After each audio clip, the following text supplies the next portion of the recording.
السلام عليكم. سنة أولى إعدادي. مين موجود معانا؟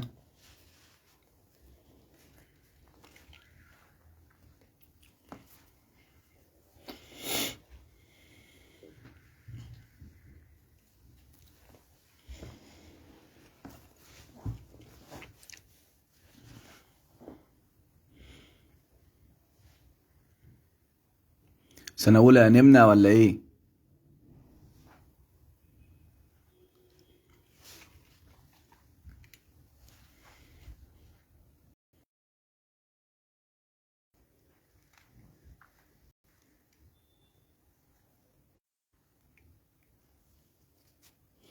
يلا بينا سنة أولى عشان تروحوا تناموا.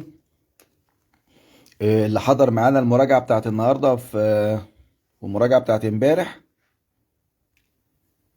يا رب تكون ذاكرتها.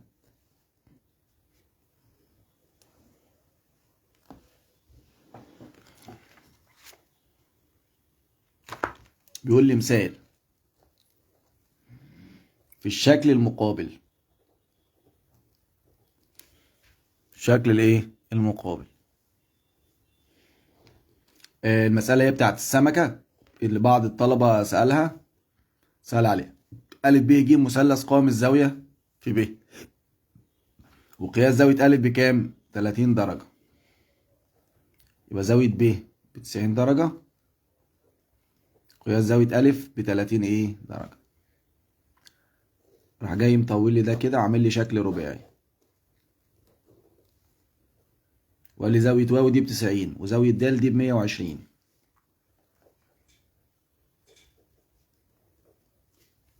قال لي اوجد بالبرهان قياس زاوية ه. عايز قياس زاوية ايه؟ ه. انا عشان اجيب زاوية ه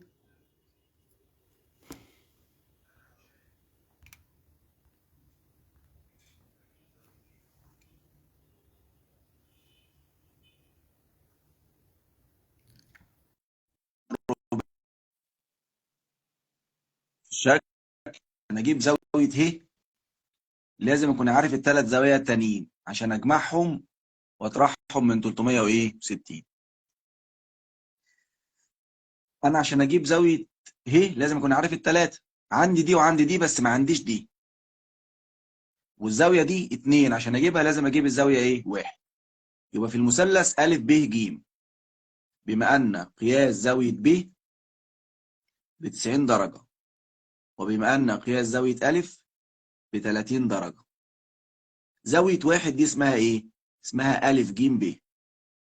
لو عايز أجيب زاوية واحد دي هقول له 180 ناقص هجمع 90 زائد 30 واطرحهم من 180 تطلع بكام؟ 60 درجة. يبقى زاوية واحد ب60. طب زاوية اتنين هتساوي برضو 60 بالتقابل بالإيه؟ بالرأس.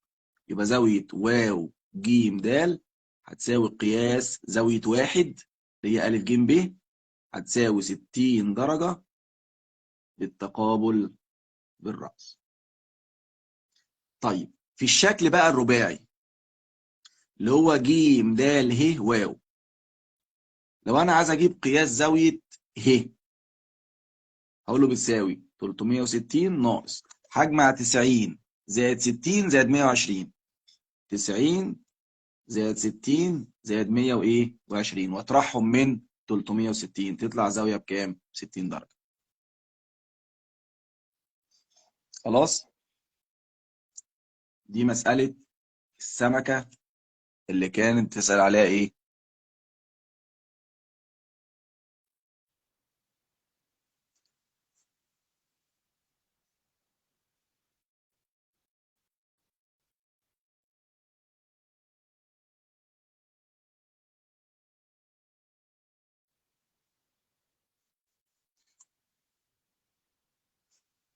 الصوت ماله؟ آه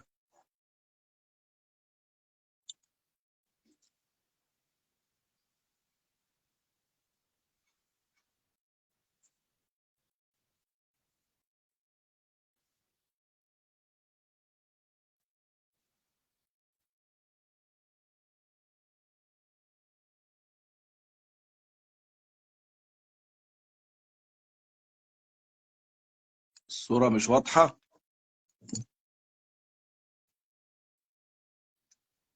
طب ما انا في نفس المكان اللي انا.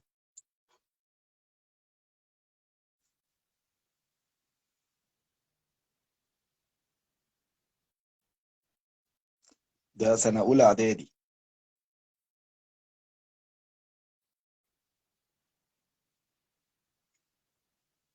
كده الصوت واضح طيب ولا مش واضح؟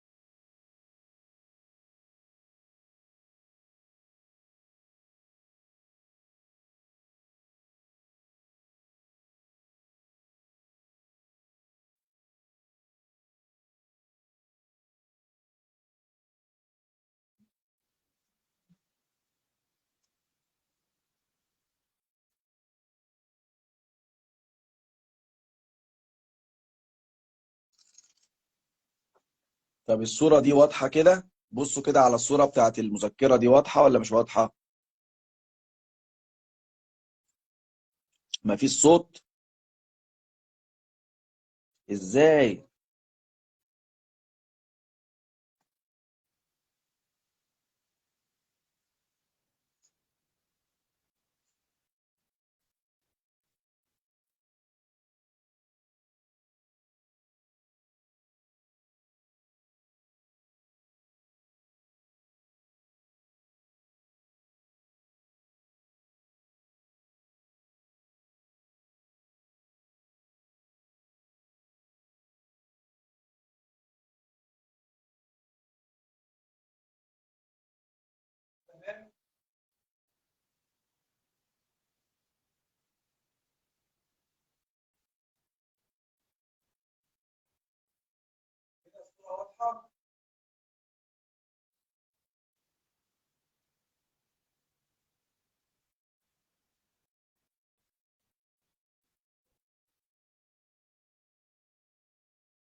اظن كده الصوت والصورة كده تمام.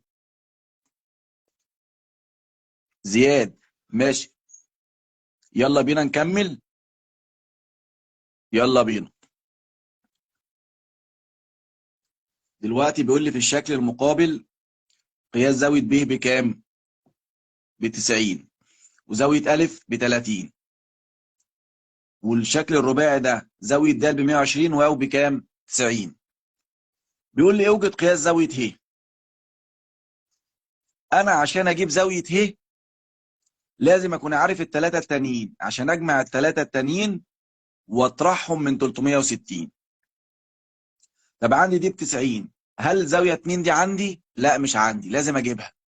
طب ازاي اجيب الزاوية 2؟ هجيبها من الزاوية 1. طب انا مستر ما عنديش الزاوية 1 اصلا. يلا بينا نروح نجيبها. المثلث أ ب ج. الزاوية ب ب 90 وأ ب 30. عشان اجيب الزاوية ج اللي هي اسمها أ ج ب، هقول له 180 ناقص هجمع 90 زائد 30 واطرحهم من ايه؟ من 180.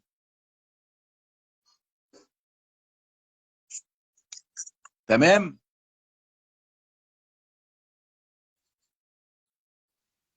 طيب عندي الزاويه دي جبتها ب 60، يبقى الزاويه 2 بكام؟ برضه هتساوي 60 بالتقابل بالراس. طب لو انا عايز اجيب زاويه ه هجمع 90 زائد 60 زائد 120 واطرحهم من 360.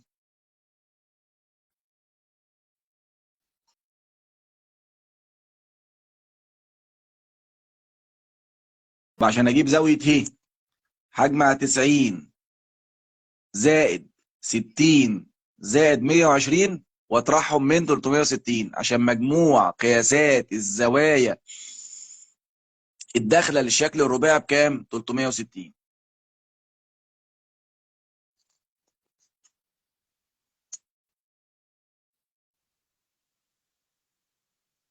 مثال في الشكل المقابل.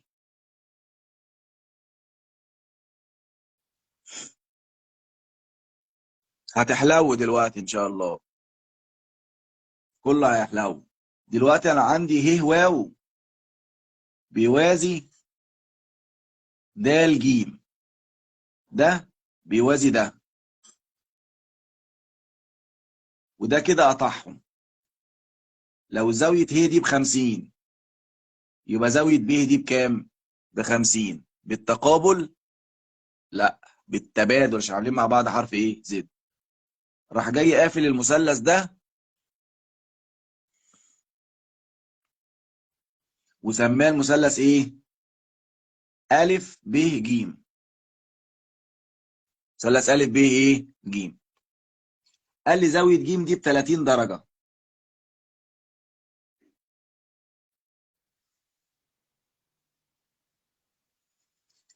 يبقى عندي ه واو بيوازي ج د، وقياس زاوية ه ب50 درجة،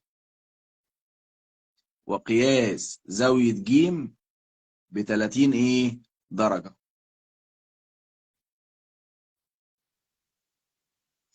اوجد قياسات زوايا المثلث أ ب ج.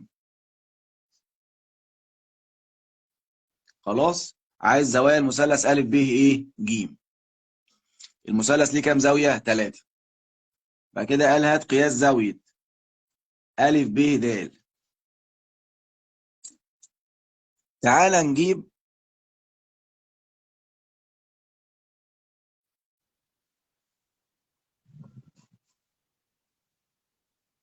الصوت. واضح كده يا شباب؟ الصورة واضحة طيب ولا لأ؟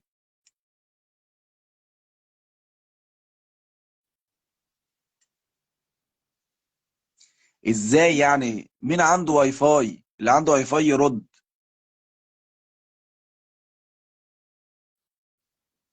الصورة مش واضحة؟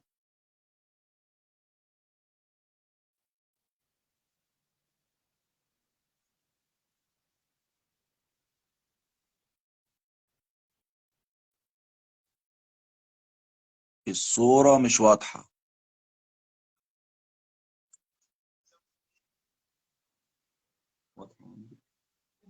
ها؟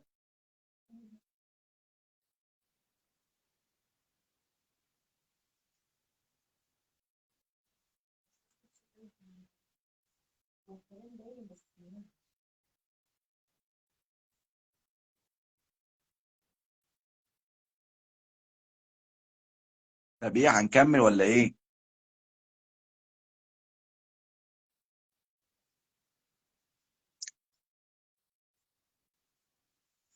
كده الصورة اتظبطت شوية.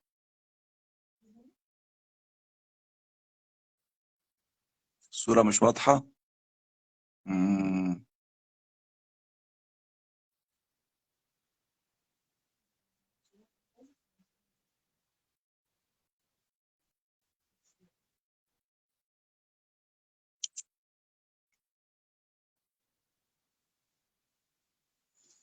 طيب هنروح في مكان كده تاني جنب الشبكة عشان الدنيا تتظبط أكتر.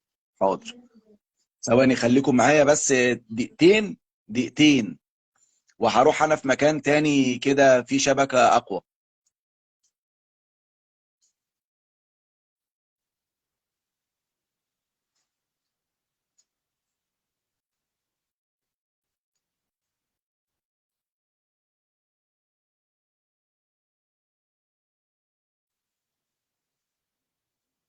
واضح.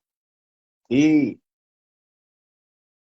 خلاص يا مستر، إيه، كمل ولا أروح في مكان تاني؟ كده الصورة واضحة ولا نغير المكان؟ يقولوا تمام أهو. تمام.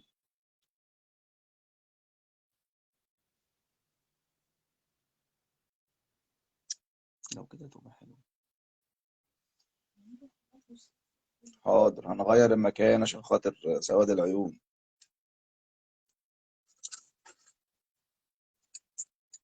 مش واضح. ماشي يا أستاذ.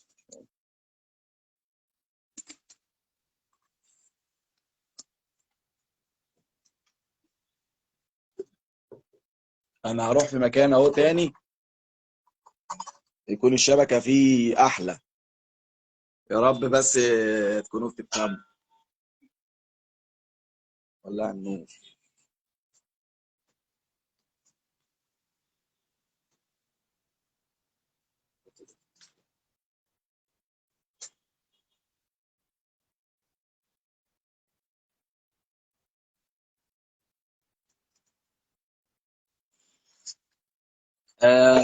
بسم الله. أنا شباب أهو غيرت المكان، غيرت العتبة أهو. يا رب يكون الصورة كده حلوت.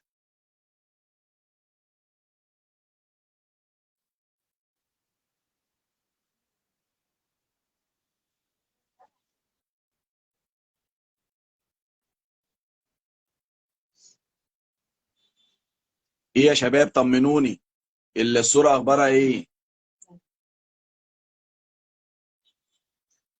والصوت كده تمام؟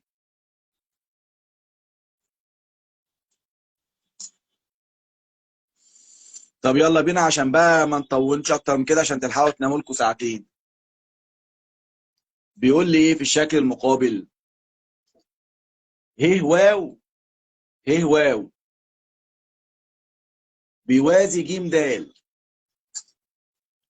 وزاوية ه ب50 وزاوية ج ب30. اوجد قياسات زوايا المثلث أ ب ج. المثلث ليه كام زاوية؟ 3.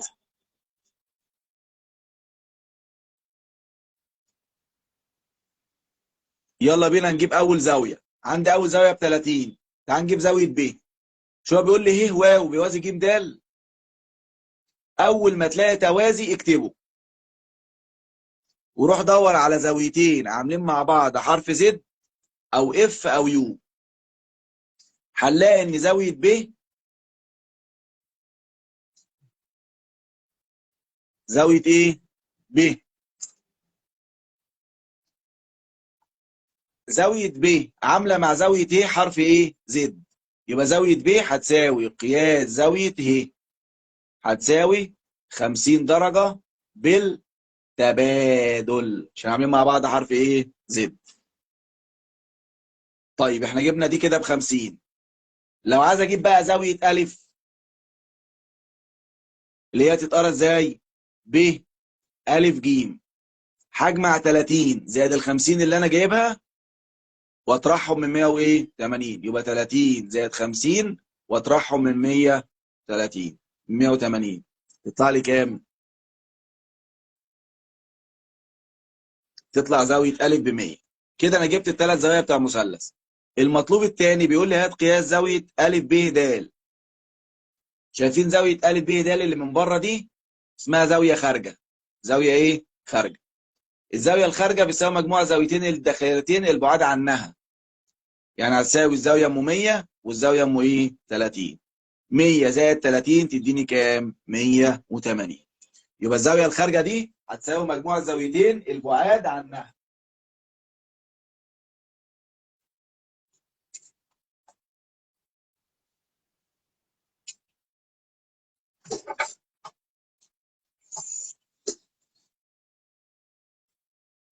تمام؟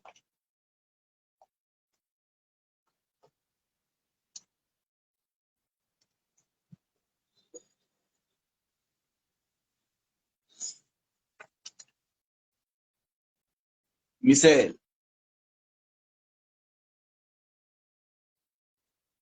هنعيد مسألة السمكة تاني عشان الجماهير.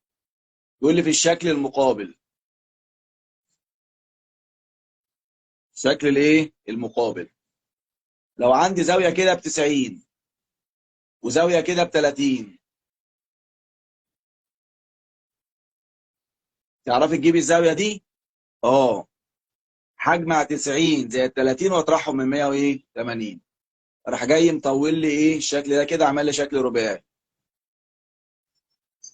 وقال لي زاوية واو ب 90 وجيم ب 120.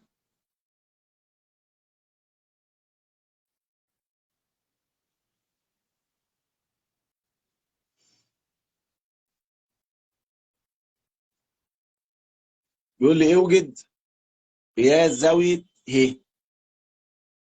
عايز قياس زاوية ايه؟ ه.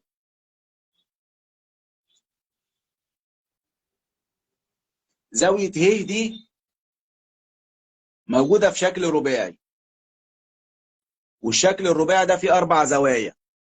عشان اجيب زاوية ه لازم اكون عارف الثلاثة التانيين، لازم اكون عارف دي وعارف دي وعارف ايه دي كمان. طب الزاوية 2 دي مش عندي، اجيبها منين الزاوية 2؟ الزاوية 2 هتساوي الزاوية 1. الزاوية 2 هتساوي الزاوية ايه؟ 1. طب ازاي اجيب الزاوية 1؟ هجيبها من المثلث أ ب ج. بما أن قياس زاوية ب 90 درجة، وبما أن قياس زاوية أ ب 30 درجة، لو عايز أجيب زاوية 1 اللي هي اسمها إيه؟ أ ج ب، هجمع 90 زائد 30 واطرحهم من 100 وإيه؟ 80. 90 زائد 30 واطرحهم من 180 تطلع بكام؟ ب 60. يبقى زاوية 1 بكام؟ ب 60.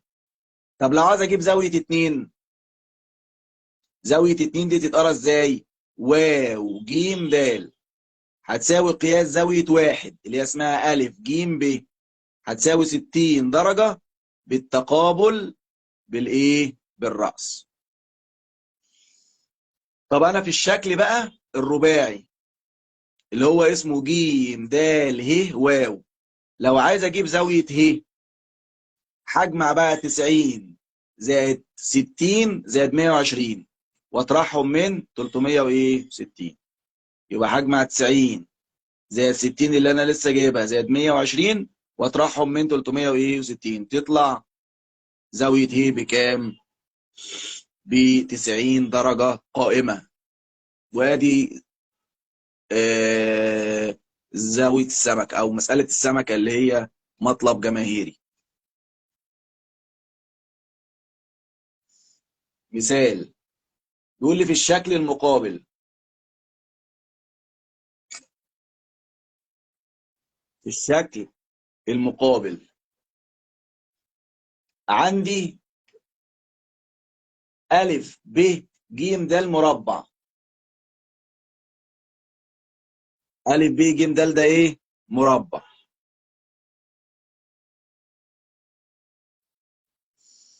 وعندي ه تنتمي ل ب ج، وألف ج بيوازي ده له، ده بيوازي ده، يعني ه تنتمي ل ب ج، وألف ج بيوازي ده لإيه؟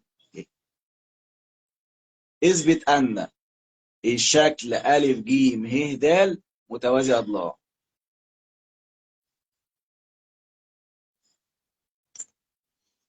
امتى أقول الشكل ألف ج ه د ده متوازي أضلاع؟ لو عندي كل ضلعين متقابلين متوازيين. لو كل ضلعين متقابلين متوازيين يبقى الشكل ده المظلل ده متوازي ايه؟ اضلاع. طب هو بيقول لي ايه؟ ده بيوازي ده، فاضل لي انا اثبت ان ده بيوازي ايه؟ ده. ازاي؟ زي ما قلت لكم الاول ان حل الهندسه موجود في السؤال. حل الهندسه موجود في الايه؟ في السؤال. تعال نشوف. مش هو بيقول لي ا ب ج د مربع؟ اكتبها له بما ان ا ب ج د مربع. طب استفاد ايه من كلمه مربع؟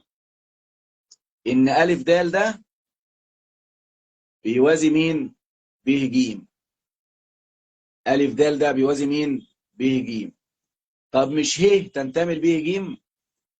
يعني على نفس الخط بتاع ب ج. اه، يبقى اللي يوازي ب ج هيوازي برضو ج ايه؟ ه. يبقى ا د هيوازي ج ه. ا د ده هيوازي مين؟ ج ه. طب ما عندك ا ج بيوازي ده له، ا ج بيوازي ده له.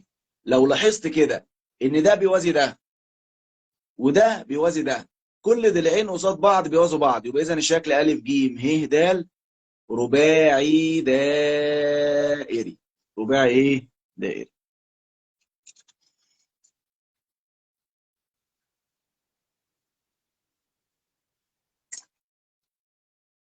مثال،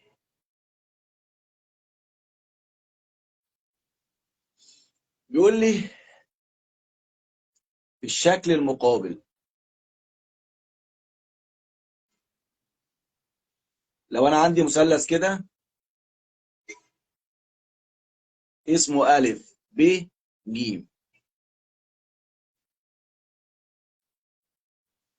وعندي د بتنصف ا ب،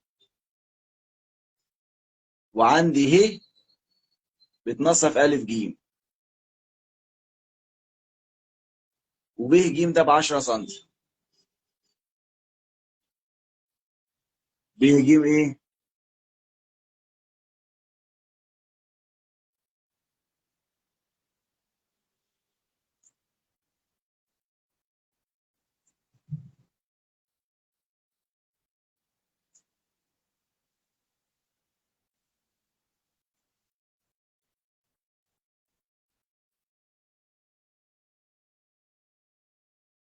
والله يا حبايبي انا قاعد في البلكونه اهوت، ويعني مش عايز اقول لكم، انا كنت موبينيل وغيرت باقه فودافون عشان خاطركم، عشان فودافون قويه، وشحنت باقه 8000 عشان خاطر الصوره تطلع حلوه واللايف يطلع حلو.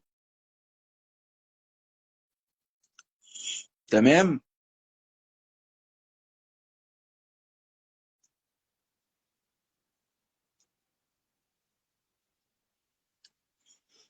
طيب دلوقتي بيقول لي في الشكل المقابل ا ب ج د ده مثلث، د بتنصف ا ب، وه بتنصف ا ايه ج. لو رسمت ده كده، القطعه المستقيمه المرسومه بين منتصفين بتعمل حاجتين، بتوازي الضلع الثالث بتساوي نص طوله. فين الضلع الثالث؟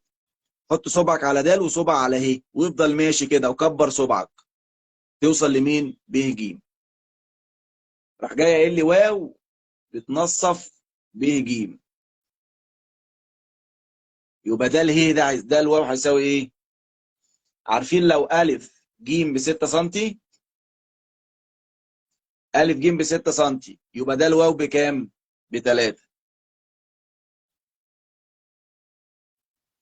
خد بالك لو انا عايز اجيب ده الواو، ده الواو ده بيساوي نص طول الضلع الثالث اللي في وشه، اللي هو مين؟ ا ج ابو 6. ا ج اللي في ايه؟ اللي في وشه. طب ا ج اللي في وشه ب 6 يبقى ده الواو بكام؟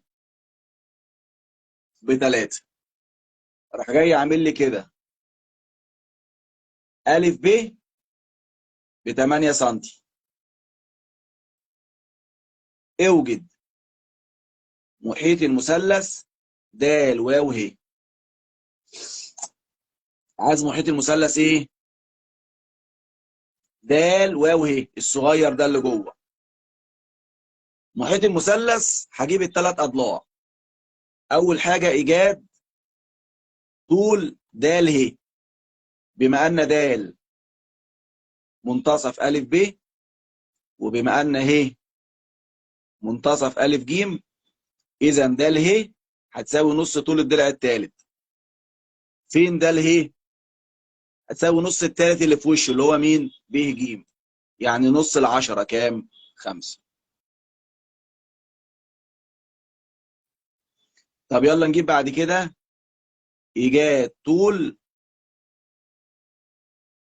د واو. تعال نجيب الضلع ده لايه؟ واو. امسك مره د، بما ان د منتصف ا ب، وبما ان واو منتصف ب ج، اذا ده الواو هيساوي نص طول الضلع الثالث. فين ده الواو؟ اهو. هتساوي نص الثالث اللي في وشه. فين الثالث اللي في وشه؟ ا ج.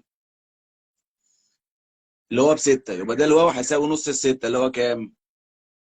3 سم. اخر ضلع بقى، طول الضلع ه واو. طول الضلع ايه؟ ه واو.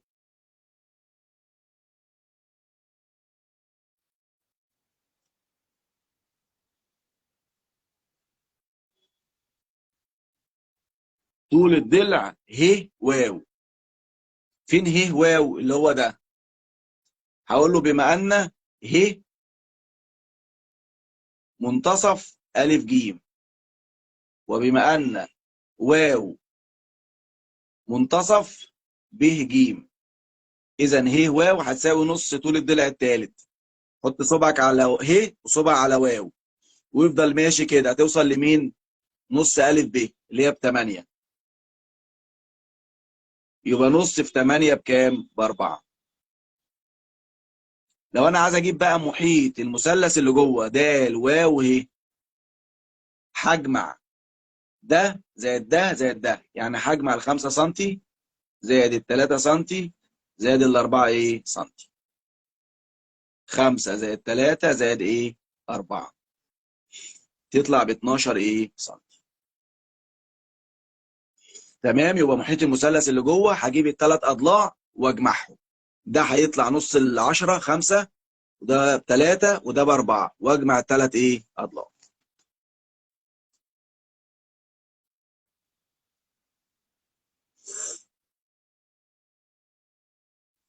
تمام. المحيط بكام؟ ب 12. مثال، يقول لي في الشكل المقابل.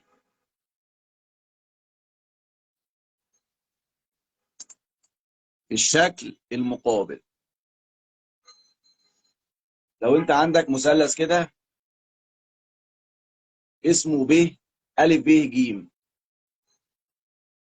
وعندك د بينصف أ ب، وعندك د ه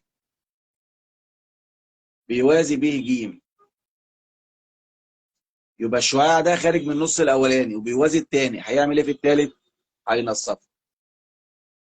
وعندك د منتصف أ ب، وده ه بيوازي ب ج، راح جاي اعمل لك مثلث كده.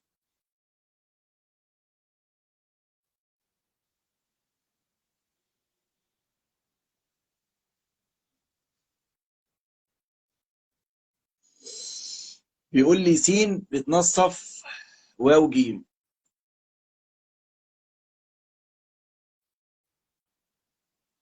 اوجد طول ه س. اوجد طول ايه؟ ه س.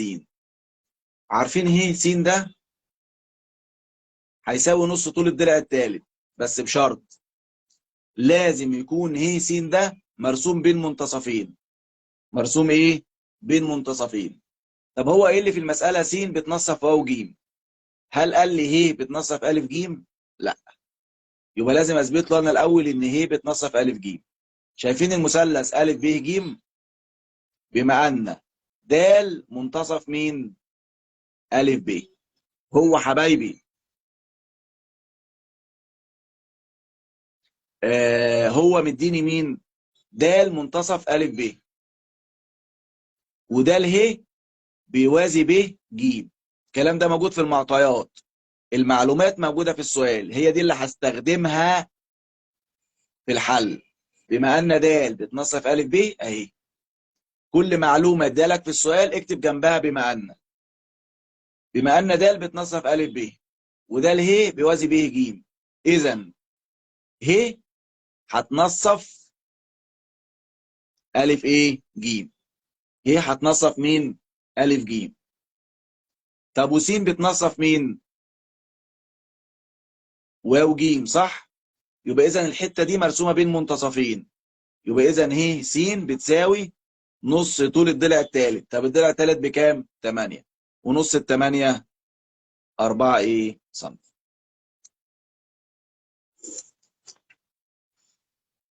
يا رب كده يكون الصوت واضح.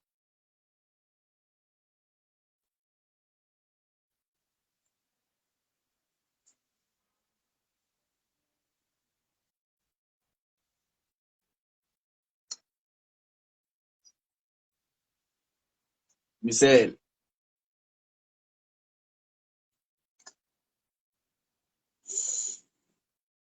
بيقول لي في الشكل المقابل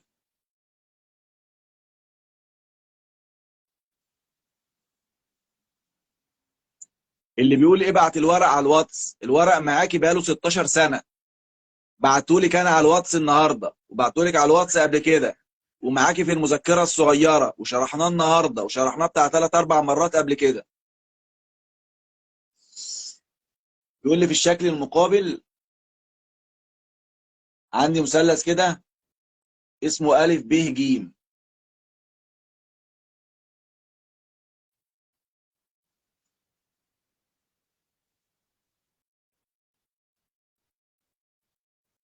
أ ب 7 سم وب ج ب 24 سم وزاوية ب 90. يبقى فين المثلث القائم؟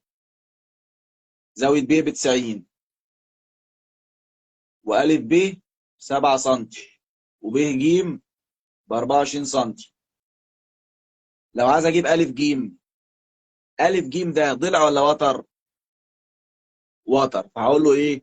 ربعهم واجمعهم والناتج هات جذره. راح جاي يعمل لي مثلث كده تاني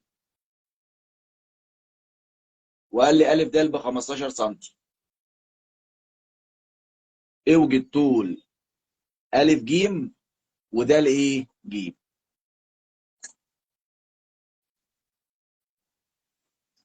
تعال نجيب مين دلوقتي؟ أ ج. يبقى في المثلث أ ب ج، بما ان أ ب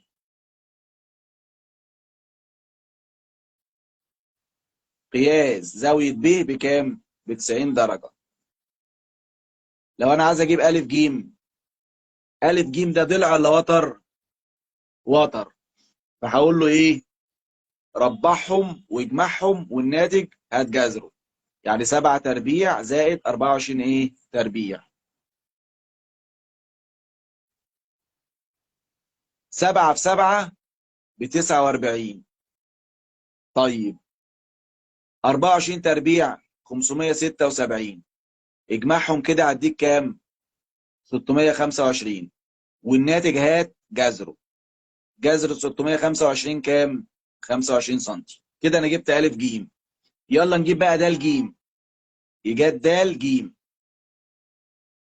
في المثلث الثاني أ د ج، بما ان قياس زاويه د ب 90، يبقى أ ج ده اللي طالع من الزاويه القايمه اسمه ضلع ولا وتر؟ ضلع. لو عايز اجيب الضلع ده الجيم هقول له ايه؟ ربعهم واطرحهم والناتج هات جذره. يبقى 25 تربيع ناقص 15 ايه؟ تربيع. 25 في 25 625. 15 في 15 ب 225. اطرحهم كده اديك ايه؟ 400. ده الجيم ب 400، ده الجيم تربيع. لو عايز اجيب ده الجيم بس هجيب جذر ال 400 كام؟ 20 سم.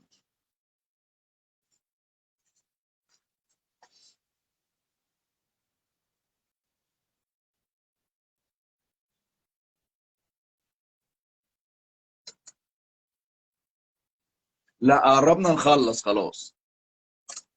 مثال. بيقول لي على الشبكة التربيعية المتعامدة ارسم المثلث أ ب ج. ارسم المثلث ايه؟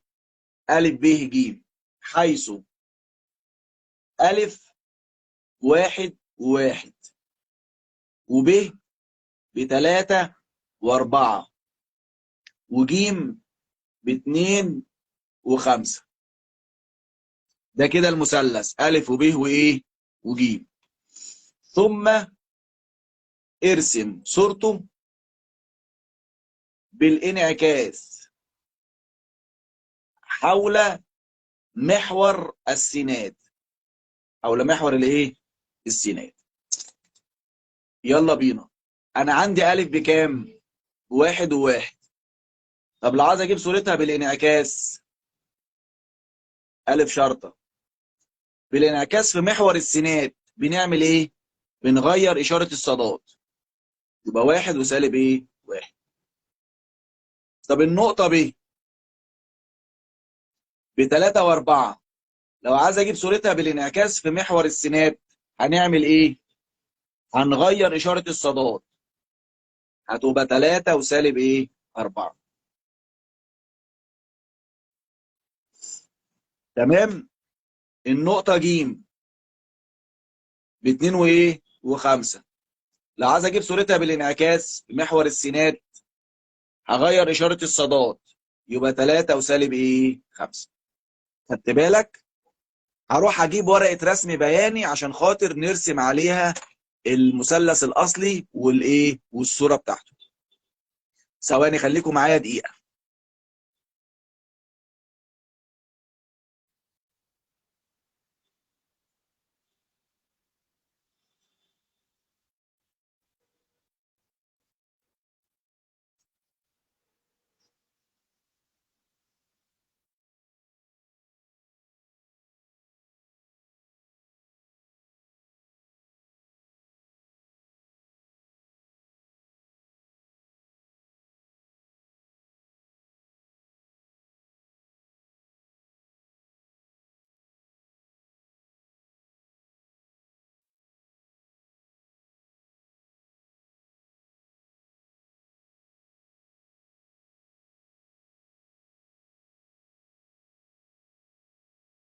بص يا حبايبي،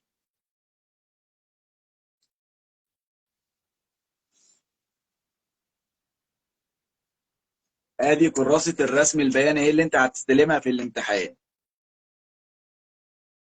تيجي على الخط التقيل كده، خد بالك بقى على الخط الايه؟ التقيل. هتعمل كده بالقلم الرصاص، وكده على الخط التقيل تعمل بالقلم الايه؟ الرصاص. اللي نايم ده محور السينات، واللي صاحي ده محور الايه؟ الصادات. على اليمين موجب، على الشمال سالب. بص بنرسم على الخط التقيل، نرسم على الخط الايه؟ التقيل، ونكتب بخط صغير شمال سالب، بكتب على الخط التقيل بكتب بخط صغير، والارقام بتاعتك لازقه في المحور. طب على محور الصادات لفوق موجب ولتحت ايه؟ سالب. ادي 0 1 على الخط التقيل بخط صغير، والارقام لازقه في المحور. بلاش الهبل وانت بترسمي الرسمه. ادي سالب 1 سالب 2 على الخط التقيل، بكتب بخط صغير، والارقام لازقه في الايه؟ في المحور.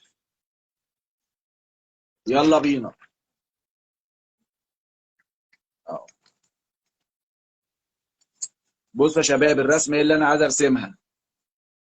اول نقطه الف بكام وكام؟ الف بكام؟ 1 و1.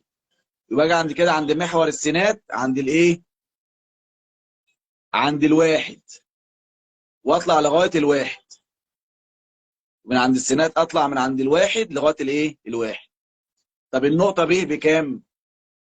3 و4. يبقى اقف بصبعي على محور السينات، على محور الايه؟ السينات عند الكام؟ عند الثلاثه. والصادات بكام؟ ب4. صاد بالموجب يبقى اطلع لفوق 1 2 3 4، واحط نقطه كده واسميها ايه؟ ب. طب النقطه ج بكام؟ ب2 و5. يبقى على محور السينات، على محور الايه؟ السينات، اقف عند الاثنين واطلع لغايه الايه؟ الخمسه. تبقى كام؟ اهي. واوصل الف بب، وب بج، وج بايه؟ بالف. ده كده الاصل. يلا نرسم الصوره. الصوره هنا الف شرطه بكام وكام؟ 1 وسالب 2. يبقى على محور السينات اقف عند الواحد، والصاد بالسالب يبقى انزل لتحت. طب النقطه ب شرطه بكام وكام؟ 3 وسالب 4. يبقى على محور السينات اقف عند الثلاثه، اقف عند الثلاثه. الصاد بالسالب يبقى انزل لتحت لغايه كام؟ -4. طب ج شرطة ب2 و5، يبقى من عند الاثنين 2 وسالب 5. أقف من عند الاثنين وانزل لغاية سالب ايه؟ 5. وأوصل أ شرطة بب شرطة، وب شرطة بج شرطة، وج بايه؟ بأ. ولاحظ كده إن المثلث الأصل شبه الايه؟ الصورة.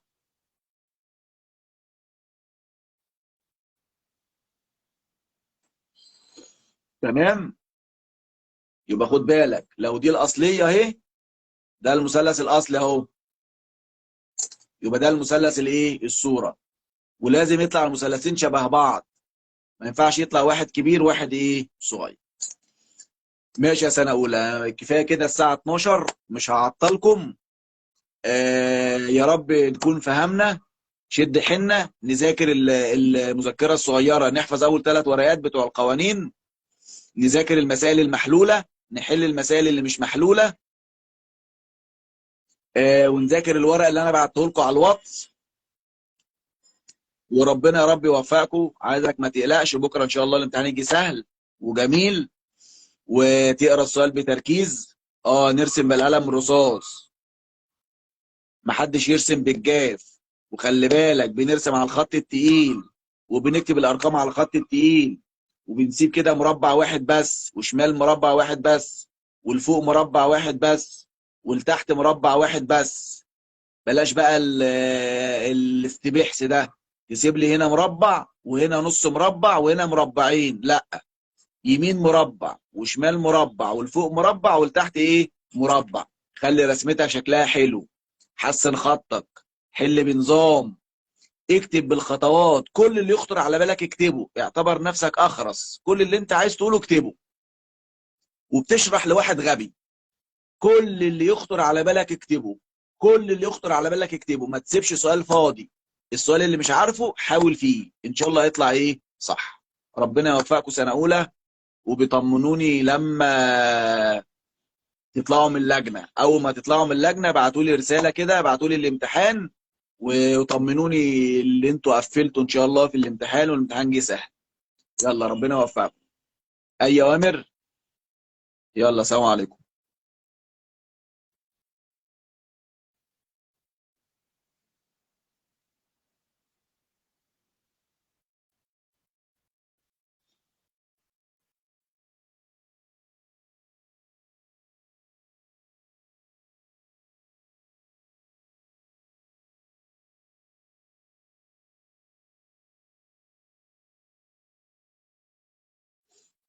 حاضر هدعيلكم.